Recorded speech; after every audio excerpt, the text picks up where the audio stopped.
गृह मंत्रालय के राजभाषा विभाग द्वारा आयोजित क्षेत्रीय राजभाषा सम्मेलन एवं पुरस्कार वितरण समारोह में उपस्थित श्री अजय कुमार मिश्रा जी, गृह राज्य मंत्री भारत सरकार, सुश्री अंशुली आर्या जी, सचिव राजभाषा विभाग, सुश्री डॉक्टर मीनाक्षी जौली जी, संयुक्त सचिव राजभाषा विभाग, Shri Bhuvan Chandra Pathak ji, CMD nuclear power corporation of India, मध्य एवं पश्चिम क्षेत्र के विभिन्न कार्यालयों से आए अधिकारीगण, राजभाषा विभाग के अधिकारीगण, मीडिया के मेरे साथियों, सभागार में उपस्थित महानुभावों, देवियों और सज्जनों।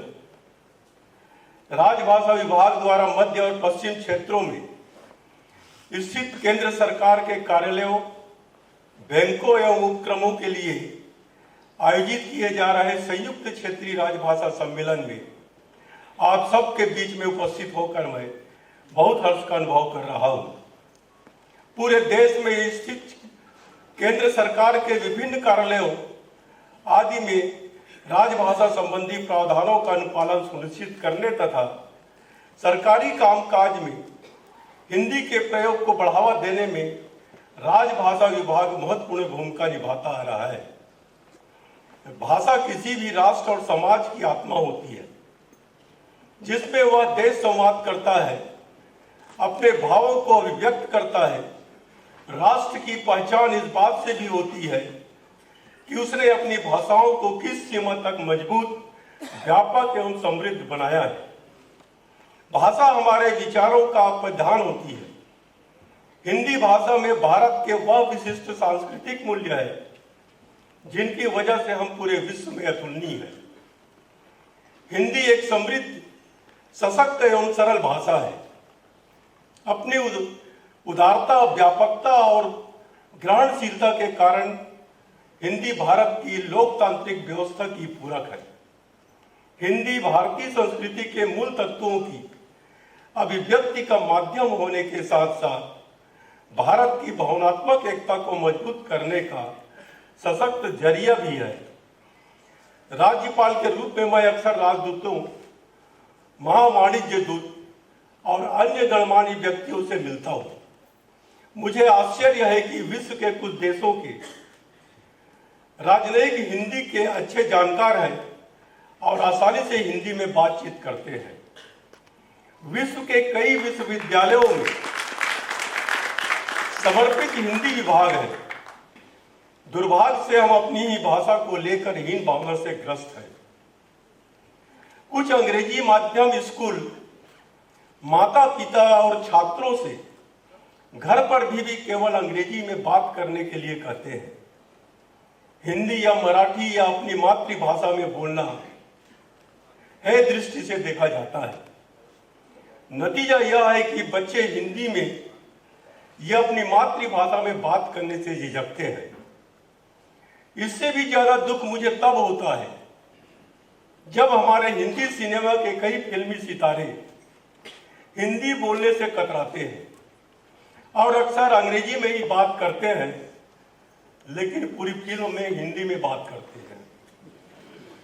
देश के स्वतंत्रता संग्राम के दौरान स्वराज्य, स्वदेशी और स्वभाषा पर जोर दिया गया। भारतीय स्वतंत्रता संग्राम के नायकों ने हिंदी को सीधे तौर पर राष्ट्रीय एकता से जोड़ा। आचार्य विनोबा भावे ने अपने ऐतिहासिक भूदान आंदोलन की सफलता का श्रेय हिंदी को दिया।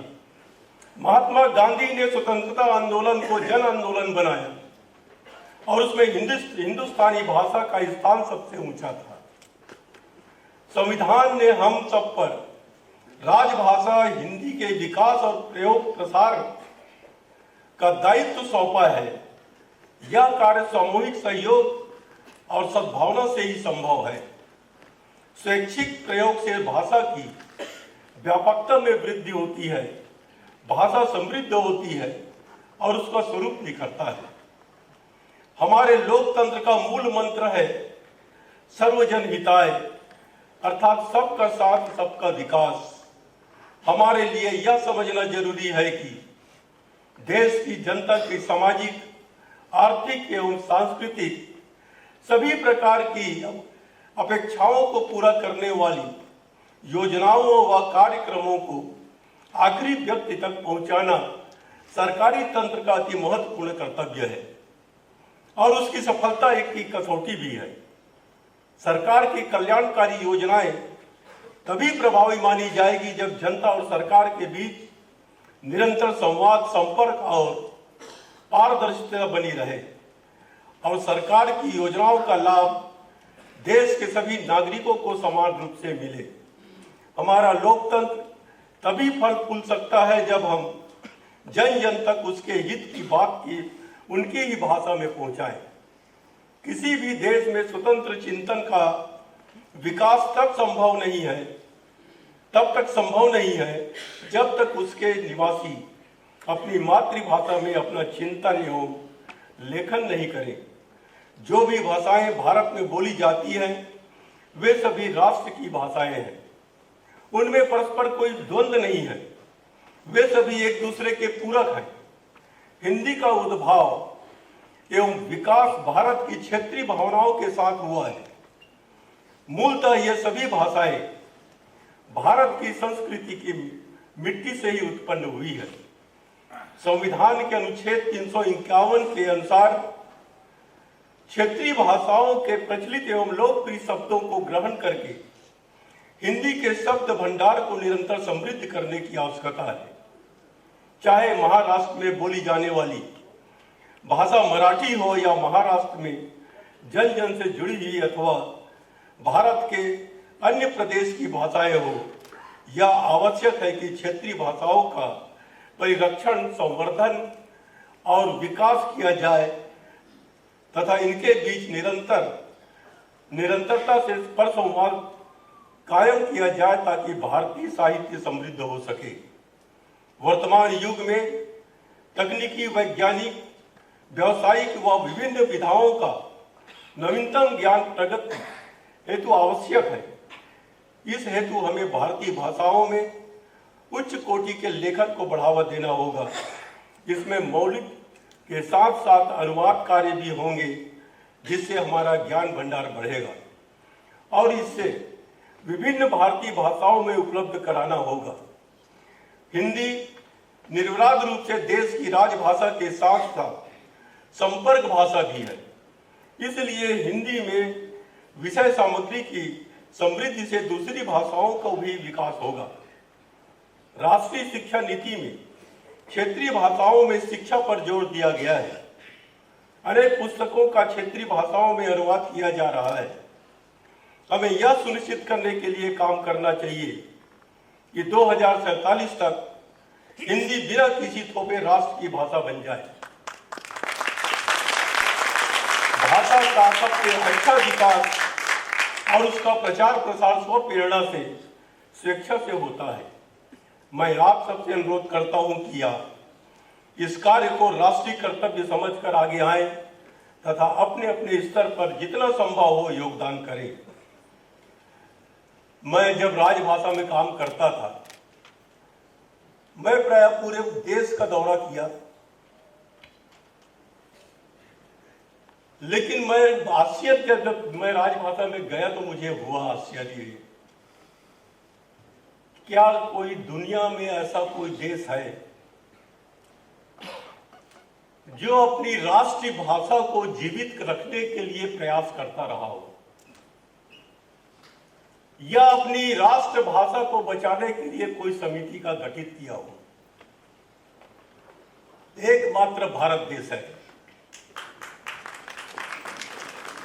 जो अपनी राष्ट्र भाषा को बचाने के लिए निरंतर प्रयास कर रहा है।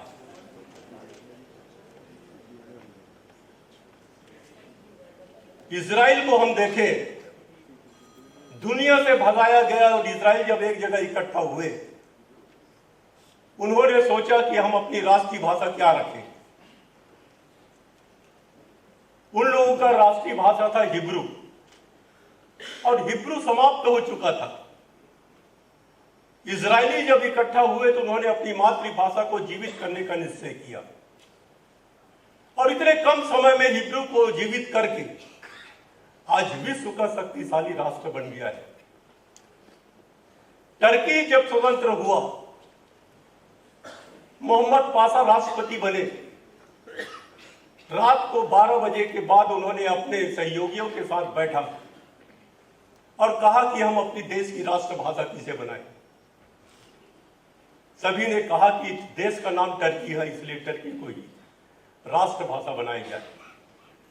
रात को ही राष्ट्रपति ने आदेश निकाला, कल सवेरे से पूरे टर्की में टर्की भाषा के सिवाय दूसरे भाषा में कोई दुकान में हो, अस्पताल में हो, अगर ब्लैक बोर्ड जो बोर्ड लगे रहते हैं दुकान के सामने, अगर दूसरी भाषा का हो उसको तुरंत निकाल दिया जाए।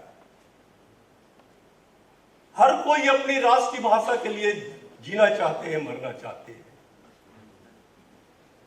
लेकिन संविधान में हिंदी को राष्ट्रभाषा का दर्जा दिया गया है।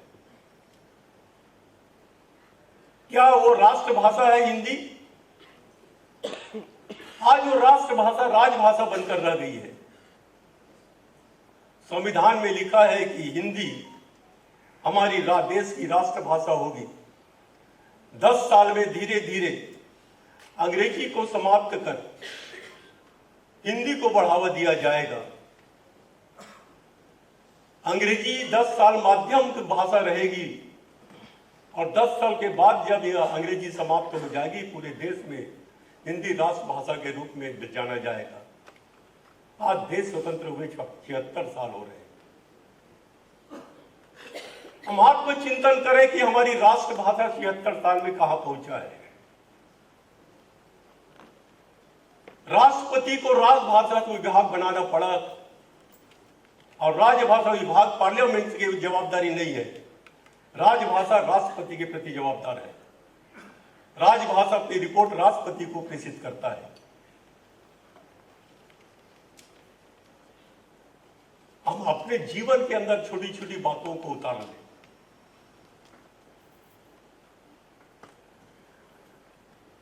जैसा कि कई बार हम देखते हैं कि हम जब हवाई जहाज में यात्रा करते हैं, एयर होस्टेज आती है, अंग्रेजी में बात करती है। अब डोमेस्टिक फ्लाइट में अंग्रेजी और दूसरे भाषा की क्या जरूरत है?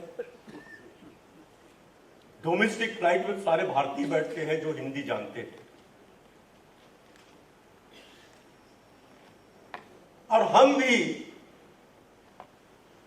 वो जब अंग्रेजी में बात करती है तो हम भी अपने आप को इन्फीरियरिटी कॉम्प्लेक्स महसूस करते हैं और हम भी टूटी फूटी अंग्रेजी बात करते हैं। आज हिंदी हो चाहे अंग्रेजी हो, हम भारतीयों के लिए, मैं इसको एक नया शब्द दिया था, हिंदलिश। अब ये हिंदलिश शब्द ऐसा हो गया है कि ना हम ठीक से अंग्रेजी बोल पाते ना ठीक से हिंदी बोल पाते। कोई भी बात करेगा तो आप देख लो कि कोई शुद्ध रूप से हिंदी में बात नहीं कर सकता और न शुद्ध रूप से अंग्रेजी में बात कर सकता। दुनिया का ऐसा कोई भी राष्ट्रभाषा नहीं है जो शुद्ध रूप से उनकी ही भाषा में कोई भाषा तैयार किया हो। हर कोई दूसरे देश के कुछ न कुछ शब्द को वो अपना एडॉप्ट कर चुके हैं, तभी वो एक भाषा बनती है। अब अंग्रेजी हमारे देश में, हमारे दिमाग में इतना बैठ गया है कि अंग्रेजी शब्द का हम हिंदी ढूंढे तो हमको हिंदी नहीं मिलेगा, और इसलिए हमको चाहिए, क्योंकि कोई भी भाषा होती है कि आम जनमानस जो समझ सके, जो बोल सके, वो राष्ट्रभाषा होनी चाहिए। और आज जो जनता जो बातें समझ सकती है, जो शब्द को समझ सकती है, उसको हमको समावेश करना चाहिए। अब कोई बोलेगा हम रेल अंग्रेजी शब्द है, प्लेटफॉर्म अंग्रेजी शब्द है। अब रेल का हिंदी अगर हम किसी को बोले लौह पथगामिनी, और प्लेटफॉर्म को बोलेगी लौह पथगामिनी आवक जावक, कोई समझेगा नहीं। और इसलिए जो अंग्रेजी के शब्द आम जनता के दिमाग में बैठ गया है, उसको हमको हिंदी में समावेश कर लेना चाहिए। आजकल मैं देखता हूं कि बच्चे को जब एडमिशन के लिए जाते हैं तो अब हर माँ बाप चाहता है कि मेरा बेटा अच्छा अंग्रेजी स्कूल में पढ़े। अंग्रेजी स्कूल में पढ़ाने के चक्कर में रात को माँ बाप लाइन में खड़े होते हैं इंटरव्यू के लिए। बेटा को पढ़ना है और माँ बाप इंटरव्यू देते हैं और परसेंटेज देखते हैं। स्कूल है हाई परसेंट में एडमिशन देते हैं और अपनी पीठ को खुद ही थपथपाते हैं। अगर कोई 95-99% ला रहा है उसको पढ़ाने की क्या जरूरत है? जो थर्ड क्लास पढ़ा हो उसको आप फर्स्ट क्लास में ले आओ तो आप शाबाशी के लायक होंगे। आप मेरिट लिस्ट निकाल के देख लो, कोई भी अंग्रेजी माध्यम का स्कूल का कोई बच्चा मेरिट में आया हो, लेकिन गांव से पढ़ा हुआ व्यक्ति आज मेरिट में आ रहा है।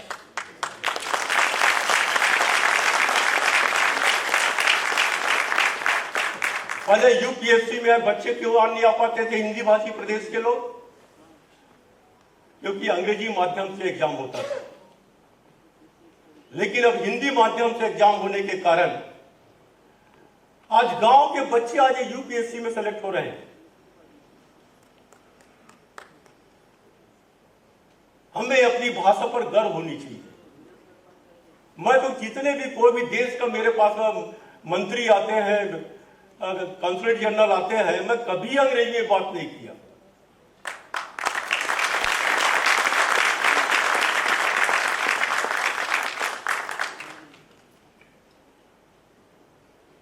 राजभाषा में जब हम दौरा करते थे तो 100% काम करने वाला कोई अगर हमारा पीएसयू संस्था है तो इसरो है।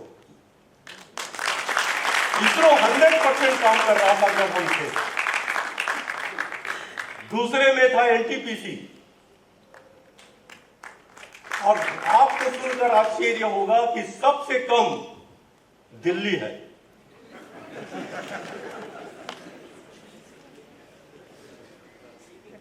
तमिलनाडु 98% था हमारे समय।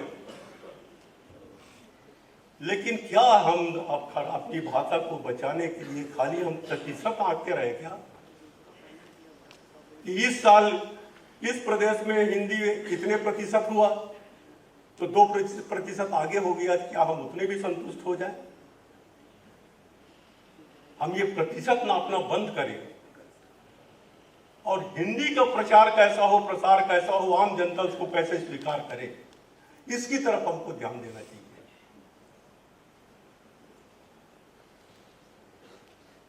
लॉर्ड मैकाले हमारे ऊपर हिंदी का जो भाषा जो थोपा है, 1947 में देश स्वतंत्र हो रहा था। लॉर्ड मैकाले की मां ने लॉर्ड मैकाले को एक पत्र लिखी, बेटा भारत स्वतंत्र हो रहा है, आप लंदन कब वापस आओगे?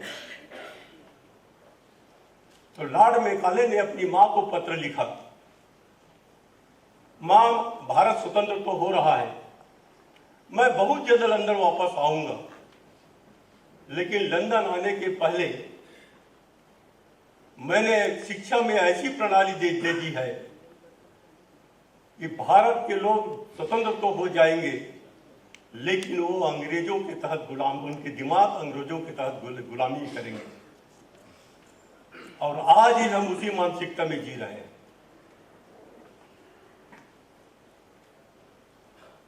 कोई हिंदी नहीं जानता उसको इंफीरियरिटी कॉम्प्लेक्स नहीं है। हम अंग्रेजी नहीं जानते, हमारे लिए इंफीरियरिटी कॉम्प्लेक्स है कि हमारे देश में हमारी मातृभाषा को ना जानने का इंफीरियरिटी कॉम्प्लेक्स होना चाहिए। यहाँ उल्टा होता है। और इसलिए इस कार्यक्रम के माध्यम से मैं आप लोगों को से आह्वान करना चाहूँगा कि अपने दिमाग से निकाल दीजिए कि अंग्रेजी बहुत हवा है।